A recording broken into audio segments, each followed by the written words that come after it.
என் கல்யாணத்துக்கு இப்போ 1 லட்ச ரூபா கொடுத்துருக்கான் ப்ரோ. உண்மையா ப்ரோ, எந்த ஃப்ரெண்டு தெரியலாங்க. இவன் என் கல்யாணத்துக்கு நான் ரொம்ப ஸ்டக் ஆகிட்டேன். இப்போ கல்யாணம் இங்கே பண்ணுறதுனால சென்னையில் பெரிய செலவாயிடுச்சு. எனக்கு வந்துட்டு எந்தடா கல்யாண அன்பளிப்பு அப்படின்னு சொல்லிட்டு 1 லட்ச ரூபா கொடுத்தான். எந்த ஃப்ரெண்டு பண்ணுவான் பாருங்க. கையில் இந்த காசை லோன் எடுத்து கொடுத்தான். அவன் கையில் இருந்து அவன் சேர்த்து வச்ச காசு, அவனுக்காக சேர்த்து வச்ச காசு எனக்கு கொடுத்தான். கடனா கொடுத்தாரா?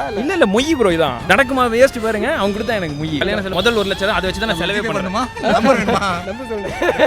என் கல்யாணத்துக்கு நான் கால் அடிக்கிறேன். கஷ்டப்பட்டு இருக்கான் ப்ரோ, லோன் எடுக்க போறான்றான். மனசு கேட்கல. அதனால நான் கஷ்டப்படலனாலும் அவன் கொடுத்துருப்பான் கண்டிப்பா. அது உண்மைதான். அவன் கல்யாணத்துக்கு ஒரு 3-4 மாசத்துக்கு முன்னாடி சொல்லிட்டான், எதுவும் யோசிக்காத, அந்த மண்டபம் செலவை நான் பாத்துக்கிறேன் அப்படின்ட்டான். நான் அப்ப சொல்லும் போதே சரி சொல்றான், எந்த அளவுக்குன்னு தெரியல அப்படின்னு விட்டேன். ஆனா அப்புறம் பார்த்தா திடீர்னு மச்சி 1 லட்ச ரூபா போட்டு விட்டுருங்க மாதிரி கல்யாண செலவுக்கு அப்படின்ட்டான். எனக்கே செம ஷாக்கிங் ஆயிடுச்சு. என்ன பண்றதுன்னே தெரியல. ஐயோ இப்படி ஒரு ஃப்ரெண்டா எனக்கு அப்படின்ட்டு. ஆனா ஒரு ஃப்ரெண்டு வந்து இப்படி கொடுத்தது நம்ம என்ன சொன்னாலும் சரி, இது ரொம்ப ரொம்ப பெரிய விஷயம் தான். எனக்கே அவ்வளவு பெரிய மனசு வருமா? நான் ஒரு 10,000 செஞ்சிருப்பேன் அவன் ஃபங்க்ஷனுக்குன்னு தெரியல. அவனுக்கு முன்னாடி நடந்திருந்தா என்னால் முடிஞ்சது. ஆனால் அவன் சேர்த்து வச்சது கொடுத்தது என் ஃபேன்ஸுக்கு சொன்னும் போது அவ்வளோ ஷாக்கு. எல்லாருமே ஷாக்கு. என் வீட்டில் எல்லாருக்குமே ஷாக்கு. எப்படி இப்படின்ட்டு எதாக இருந்தாலும் நான் இவனை தான் கூப்பிடுவேன். எங்கே வெளியே போகிறதா இருந்தாலும் சரி, எங்கே இருந்தாலும் சரி வந்தான். என் லவரை கூப்பிடணும் இல்லையோ, இவனை கூப்பிட்டு டீ கடை எங்கே நைட்டு சுற்றுறது படத்துக்கு எல்லாத்தையும் வந்தான். அதனால வந்துட்டு என்னடா இவன் கூடயே சுற்றின்னு இருக்குன்னு சொல்லிட்டு இப்போ ரீசெண்டாக கூட ஒரு படம் வந்து இந்த பன் பட்டர் ஜாம்ல அந்த சரணியா சந்தேகப்படுற மாதிரி தான் எங்களை சந்தேகப்படுவாங்க.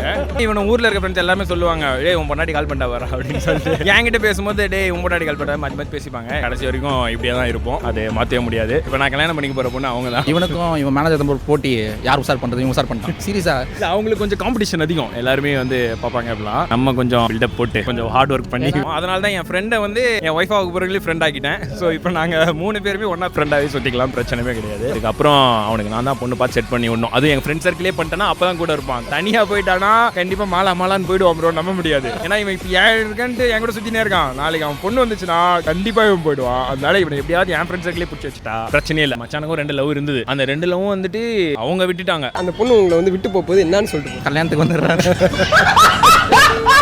மிஸ் பண்ணிட்டாங்க இந்த மாதிரி ஒரு பையன் கிடைக்கிறதுக்கு. நான்லாம் ஒண்ணா இருந்தாலும் கல்யாணம் பண்ணிருப்பேன். வா வந்து வாழ்ந்துடா வாடா. அதுக்கப்புறம் அவனுக்கு நான் தான் பொண்ணு பார்த்து செட் பண்ணி விடணும். அது என் ஃப்ரெண்ட் சர்க்கிளே பண்ணிட்டேன்னா அப்பதான் கூட இருப்பான். தனியா போயிட்டானா கண்டிப்பா மாலான்னு போயிடுவான் ப்ரோ. நம்ப முடியாது. ஏன்னா இவன் இப்ப இருக்கன்ட்டு என் கூட சுத்தினே இருக்கான். நாளைக்கு அவன் பொண்ணு வந்துச்சுன்னா கண்டிப்பா இவன் போயிடுவான். அதனால இவனை எப்படியாவது என் ஃப்ரெண்ட் சர்க்கிளே பிடிச்சி வச்சுட்டா பிரச்சனை இல்லை. நான் ஒர்க் பண்ண ஆஃபீஸ்ல வந்து எல்லாருமே எனக்கு க்ளோஸ் ப்ரோ. இவன் யார்கிட்ட பேச கூட மாட்டான். அங்கே இருக்கிற மொத்த பேரும் எனக்கு க்ளோஸா இருப்பாங்க. அந்த டீமே கிடையாது. இருந்தாலும் அந்த பொண்ணுங்கிட்ட போய் பேசுவேன். அந்த ஹெட் எல்லாத்தையும் பேசிட்டு இருப்பேன். எங்கேயோ போயினே இருப்பான், யாருக்கிட்டே பேசினே இருப்பான். இப்ப என்னடா எல்லாருக்கிட்டையும் பேசுறான். திடீர்னு வருவான், அப்படி நின்று டான்ஸ் ஆடுவான், எல்லாரும் எதுக்கும் கத்துவான். யாரை வந்தாலே ஓடுற மாதிரி இருக்கும். ஒரு ஜானி மாதிரி. ஆனா இதுல இருந்து நான் என்ன புரிஞ்சுக்கிட்டேன்னா, எக்ஸ்ட்ரோவர்ட்டா இருந்தனா கண்டிப்பா உனக்கு எந்த பொண்ணுமே கிடையாது. இன்ட்ரோவர்ட்டா இருந்தனா கண்டிப்பா உசார் பண்ணிடுவேன். பையா வந்து எக்ஸ்ட்ரோவர்ட், இவர் வந்து இன்ட்ரோவர்ட். இவர் வந்து யார்கிட்டயுமே பேச மாட்டாரு. அதனால அந்த பொண்ணு உசார் பண்ணிட்டான். நம்ம எங்க ஹார்ட் ஒர்க் பண்ணுமோ அங்க மட்டும் பண்ண போதும். நானாச்சும் பரவாயில்ல ப்ரோ. கேரளால வந்து சொன்னால ஃப்ரெண்டு, பொண்ணு பத்திரிக்கை கொடுத்துட்டு பிரேக்கப் சொல்லிட்டு போச்சு ப்ரோ. 4 இயர்ஸ் லவ் பண்ணான் காலேஜ்ல. அப்புறமா ஆஃபீஸ் வந்துட்டான். அந்த பொண்ணு வேற ஆஃபீஸ், இவன் எங்க ஆஃபீஸ்ல இருந்தான். இவன் கேரளா, பொண்ணு கோயம்புத்தூர். எப்போத்தாலும் வீடியோ கால் இருப்பான். என்னடா ஆல்டா சொல்லிட்டு இருந்தான் ப்ரோ. டக்குன்னு லாஸ்ட் இயர் லவர்ஸ் டே அன்னைக்கு வந்து கிரீட்டிங்ஸ் கொடுத்துட்டு ஃபேண்ட் பர்ஸ்லாம் கொடுத்துட்டு பத்திரிக்கை கொடுத்து கல்யாணம் மார்ச் 23 வந்துரு அப்படின்ட்டு கொடுத்துட்டு கிட்டத்தட்ட 1 மாசம் அழுது நானா ஃபீல் பண்ணல ப்ரோ. அதுக்கு இந்த ஜீன்ஸ் பேண்ட் அந்த பொண்ணு கொடுத்தது நல்லா இருக்கா, 3000 ரூபா. அதாவது அந்த பொண்ணு அவருக்கு அந்த பொண்ணு அவர் கொடுத்தது. அந்த பொண்ணுக்கு ஒரு பர்ஸ் கொடுத்தா, அந்த பர்ஸ் என் தம்பி யூஸ் பண்ணிட்டு இருக்கான் ப்ரோ. சரி அப்படியே எல்லாம் அப்படியே ஃபேமிலியாக எடுத்து யூஸ் பண்ண ஆரம்பிச்சிட்டோம். அதாவது அந்த பொருள் வந்து அவர் வச்சிருந்தா ஞாபகம் வரும்னு பிடிங்கிட்டீங்களா இல்லை என்ன ரீசன்? இல்லை ப்ரோ, அவன் தூக்கி போட்டு போயிட்டான். சரி வேணான்னு. அவன் தூக்கி போட்டது வந்து ஏன்னா சரி இதுக்கப்புறம் பார்க்க கூடாது அப்படின்னு நான் போட்டு அவனை காமிச்சிட்டு இருப்பேன். மச்சி இது ஆள் கொடுத்தது அப்படின்னு நார்மல் ஆயிட்டான். பேண்ட் பார்த்தா மட்டும் கொஞ்சம் அப்படியே சரி அப்புறம் மாறலாண்டா அப்படின்னு காமிச்சிக்கிறேன் ப்ரோ. பேண்ட் அந்த பொண்ணு கொடுத்துருச்சு. நானே முதல்ல போட்டு பார்க்கவே எனக்கு ஃபிட் ஆகலன்னு சொல்லிட்டு தான் இவனுக்கு இவன் தம்பிக்கும் கொடுத்துட்டேன். போட்டு வாங்கடா அந்த பர்ஸ் இது பேண்ட். அவன் என்ன எக்யூப்மெண்ட் வைக்கிறாலும் எல்லாத்தையும் ஷெல்ஃப்ல விட்டு போயிட்டான். எல்லாத்தையும் எடுத்து இவன் தம்பிலாம் போட்டு நாங்கள் எப்போ போனாலும் கேட்போம் அடுத்த பிரேக்கப் எப்படா அப்படின்னு இவனுக்கு பேசுவா. இவன் தம்பி பேசுவான். ஒரு பேண்ட்டுக்காக அவனை பிரேக்கப் பண்ண வைக்கிறாங்க. அவரு அந்த பொண்ணை கல்யாணம் தான் பண்ணி போறாருன்ட்டு அவங்களுக்காக நிறைய அட்டென்ஷன் கொடுத்துருப்பாரு இல்லைங்களா? காலைல ஏன் சொன்ன வீடியோ கால் பேசுவான் ப்ரோ. 5 மணிக்கு எந்திரிப்பான் வீடியோ கால் பேசுறதுக்கு. அந்த பொண்ணு மார்னிங் ஷிஃப்ட்னால இந்த நாய் 1:30 மணி தான் ஷிஃப்ட். மதியம் 5 மணிக்கு எந்திரிப்பான். 5 மணிக்கு எந்திரிச்சு காலைல 5:30 மணிக்கெல்லாம் ஏஞ்சி ஆமா கிளம்பிட்டியாமா சரிமா சாப்பிட்டியா எல்லாத்தையும் பண்ணிட்டு இருந்தான் ப்ரோ. ஈவினிங் நைட் எல்லாத்தையுமே வீடியோ காலாக பேசிட்டு இருப்பான். அந்த பொண்ணு பர்த்டே இங்க கிளம்ப ஒரு கோயம்புத்தூர் போயிட்டு தான் கேரளாவே நேரா கேரளாக்கு பஸ் இருக்கு. கோயம்புத்தூர் போயிட்டு தான் கேரளா போவார். ஆனா பொண்ணை பார்க்க மாட்டார். பொண்ணு வீட்டு இருந்து பார்த்துட்டு போயிடுவார். அவ்வளவுதான். மீட் கூட பண்ண மாட்டான். பொண்ணு அங்க இருக்கும், இவன் இங்க தான் பார்த்துட்டு வீடியோ காலே பார்த்துடலாம். பயங்கர இன்ட்ரோவர்ட் ப்ரோ. நான் ரொம்ப சீரியஸா லவ் பண்ணான். கொஞ்சம் நஞ்சம் இல்லை. ஏன்னா டெய்லி அந்த பொண்ணு தான் பேசுவான். அவன் எப்போ அந்த பொண்ணு பிரேக்கப் ஆச்சோ ஒரே நல்ல விஷயம் அவன் எங்க கூட ரொம்ப ஃப்ரெண்ட் ஆயிட்டான். எப்போ பாரு ஊருக்கு வாடா கேரளாக்கு வாங்கடா அப்படின்னு பேசி ரொம்ப அட்டாச் ஆயிட்டான். இந்த லவ் பண்றவருக்கு ஃப்ரெண்டா இருக்கிறது எவ்வளவு கஷ்டம். இப்போ எனக்கு ட்ரெஸ் எடுக்க போறோம். ஆனா இவனை கூட்டின்னு வந்துட்டோம், அவளையும் கூட்டின்னு வந்துட்டோம். அவன் காலில் இருந்து என் கூட அலைஞ்சிட்டு இருக்கான், பின்னாடியே ஸ்கூட்டியில் வந்துட்டு இருக்கான். நாங்கள் 2 பேரும் ஒன்றா வந்துட்டு இருக்கோம். நான் சென்னை இல்லை ப்ரோ, நைட் திருவண்ணாமலை இருந்து பஸ் ஏறி நீ வந்து இறங்கிருக்கேன் ப்ரோ. நைட் ஈரோடு போகிறோம் ப்ரோ, அவளுக்கு சாரி எடுக்கிறதுக்கு. இவனுக்கு ட்ரெஸ் இங்கே முடிச்சுட்டு நாளைக்கு ஈரோடு போய் போகிறோம் ப்ரோ. இவருக்கும் அவர் லவ்வருக்கும் மேரேஜ் ஆக போகுது, அதுக்கு அவங்க ஷாப்பிங்க்கு அலையலாம். நீங்க ஒரே ஏரியா ஒரே ஊரா இருந்தா கூட பரவாயில்ல, வேற ஊர்ல இருந்து பஸ் ஏறி ஏன் வந்து இவ கூட சுத்துறீங்க? கால் பண்ணி இதாக இருக்க ஒரே ஃப்ரெண்டு எல்லாரும் என்ன விட்டு போயிட்டானுங்க அப்படின்றான் ப்ரோ. அப்புறம் எனக்கு பெரிய ஃப்ரெண்ட்ஸ் சர்க்கிள் இல்லை ப்ரோ, எனக்கு ஒரு 2 பேர் 3 பேர் தான். அந்த மாதிரி சின்ன ஃப்ரெண்ட்ஸ் இருக்கிறவங்க எல்லாருக்குமே தெரியும், கண்டிப்பா இந்த மாதிரி ஒரு ஃப்ரெண்டு கண்டிப்பா அவங்களுக்கு இருப்பாங்க. இவனை கடைசி வரைக்கும் கொஞ்சம் கல்யாணம் ஆகும் பார்த்துக்கிட்டேன்னா கூட வச்சுக்கலாம் ப்ரோ. இவன் மட்டும் உசாரா கல்யாணம் பண்ணுறான் எனக்கு. அதனால தான் வந்து லவ் பண்ற பொண்ணும் இவனுக்கும் கொலிக் தான். நாங்க எல்லாருமே ஒரே கொலிக் தான், ஆஃபீஸ்ல ஃப்ரெண்டு. அதனால எங்களுக்கு பிரச்சனை இல்லைல்ல. ஸோ அதனால ஆஃபீஸ்ல நீயும் ஒர்க் பண்ண, நீ என்ன உசாரே பண்ணல? நான் விட மாட்டேன்ல. இவருக்கு ஏதாவது செட் ஆகிற மாதிரி இருந்துச்சுன்னா உள்ள பூந்து என்ன பண்ணுவீங்க? அவனே பிரிச்சுப்பான் ப்ரோ. அப்படிலாம் கிடையாது ப்ரோ, இவன் தான் ப்ரோ முக்கிய காரணமே. மச்சான் அந்த பொண்ணு நல்லா இருக்கா, ஓகே அந்த பொண்ணு நல்லா பேச இவன் போய் பேசுவான் ப்ரோ, அவ்வளோதான் முடிஞ்சிச்சு. ஏய் அவ்வளோ நெப்டா பண்ண பேசலாம் கிடையாது ப்ரோ. பக்கத்தில் இருக்காங்க அமைஞ்சாருன்னு அவளுக்கே தெரியும் ப்ரோ, அவரை கண்டு கூட மாட்டாருன்னு. அவனை பற்றி எனக்கு தெரியும். வச்ச பையன் ப்ரோ, அவன் கேவலமா பண்ணுவான் ப்ரோ.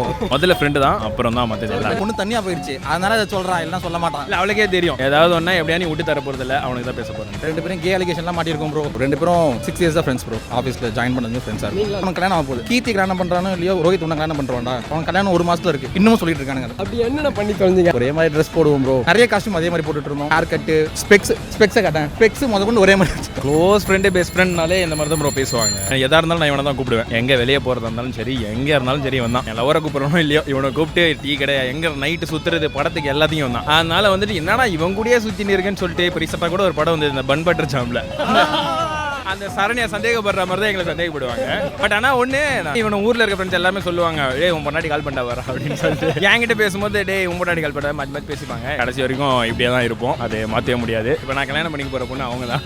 ஆனாலும் சரி நாங்கள் இப்படியே தான் கடைசி வரைக்கும் இருப்போம். அதனால தான் என் ஃப்ரெண்டை வந்து என் ஒய்ஃபாவுக்கு பிறகு ஃப்ரெண்ட் ஆக்கிட்டேன். ஸோ இப்போ நாங்கள் 3 பேருமே ஒன்றா ஃப்ரெண்டாகவே சுற்றிக்கலாம், பிரச்சனையே கிடையாது. இவனுக்கு வந்து நிறைய ஃப்ரெண்ட்ஸ் இருக்குது. இவன் வந்து கொஞ்சம் அப்படியே பேசினே இருப்பான். இப்போ நீங்கள் கூப்பிட்டாலும் கூட வந்துட்டான் பார்த்தீங்களா, அது மாதிரி யார் கூப்பிட்டாலும் போவோம். அது அந்த மாதிரி இவன் வந்து கொஞ்சம் எல்லாருக்கிட்டே ஃப்ரெண்ட் ஆகிடுவான் ப்ரோ. எனக்கு அப்படி இல்லை, எனக்கு கொஞ்சம் இன்ட்ரோவர்ட்டா கொஞ்சம் பேசுறது கஷ்டப்படுவேன். இவன் இருக்கும்போது கொஞ்சம் நல்லா பேசிடுவேன். அதனால இவன் யாருக்குன்னா போய் கேங்கா சேர்ந்துட்டானா ஏதாவது ஃபோன் பண்ணி சென்டிமெண்டா பேசி கூட்டிட்டு வந்துடுவேன். ஊரில் இருக்கிற பசங்க சின்ன வயசுல ஒன்றா இருப்போம். பசங்க இன்ஸ்டால போஸ்ட் பண்ணோம்னா அது கீழே வந்து சூப்பர் ப்ரோ காங்கிராட்ஸ் அப்படின்ற மாதிரி வந்து ஏதோ இவனை விட்டுட்டு போட்ட மாதிரி பேசிட்டு இருக்கான் ப்ரோ. அது இப்போ எனக்கு போடுறதுக்கு போஸ்ட்டுக்கு ஆள் இல்லையாடா, நீ மட்டும் தான் இருக்கு. என் இன்ஸ்டாகிராம் போஸ்ட் எடுத்து பார்த்தீங்கன்னா என் லவருக்கு ஒரே ஒரு ஃபோட்டோ இருக்கும், இவன் கூட ஒரு 3-4 ஃபோட்டோ நாங்கள் 2 பேர் போட்டுருப்போம். ஸோ அதனால எனக்கு இருக்க ஒரே ஃப்ரெண்டு, வேற வழியே இல்லை. இவனை எவ்வளோ நாள் முடியுமோ கடைசி வரைக்கும் வச்சுதான் ஆகும். யாரும் அதிகமாக பொசசிவ் ஆவீங்க? இவன் தான் ப்ரோ. அவன் போனானா நானா வந்துட்டு என்னடா இங்கே வாடா, என்ன இப்போ அங்கேயே இருப்பியா, சரி இருந்துக்கோ வெயிப்பா வச்சிருப்பான்னுவேன். அவன் தெரியும் கோச்சிங் கிளம்பி வந்துடுவான் வீட்டுக்கு. எங்கள் வீட்லேயும் அவன் க்ளோஸாக பையன் மாதிரி தான் பழகுவாங்க. வந்தாலும் ஒரு 10 நாள் எங்கள் வீட்லேயே இருந்துருவான். அதனால எந்த பிரச்சனையும் இல்லை, கடைசி வரைக்கும் இப்படியே தான் இருப்போம், இப்படி தான் இருக்கணும். பெஸ்ட் ஃப்ரெண்டாக இப்படி தான் இருப்போம். கண்டவன் ஏதாவது பேசுவான் கேக்கின்ட்டு அதெல்லாம் கண்டுக்காதீங்க, கடைசி வரைக்கும் விட்டுறாதீங்க.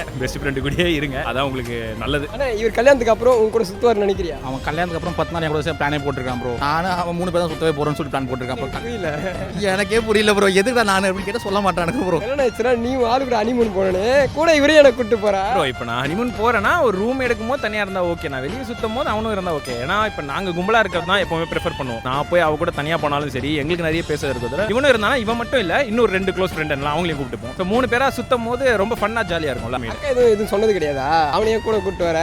எப்போ நான் வெளியே போனாலும் எங்கே போனாலும் சரி ஃப்ரெண்ட்ஸை கூப்பிட்டு வந்து இருந்துக்கோ, அதெல்லாம் எந்த ரெஸ்ட்ரிக்ஷனும் இல்லை. அவளுக்கு ஃப்ரெண்ட்ஸ் இல்லை, இருந்திருந்தா அவளே கூப்பிட்டு வந்திருக்கலாம், நல்லா இருந்திருக்கும். இவனுங்களுக்கு எனக்கு ஓகே.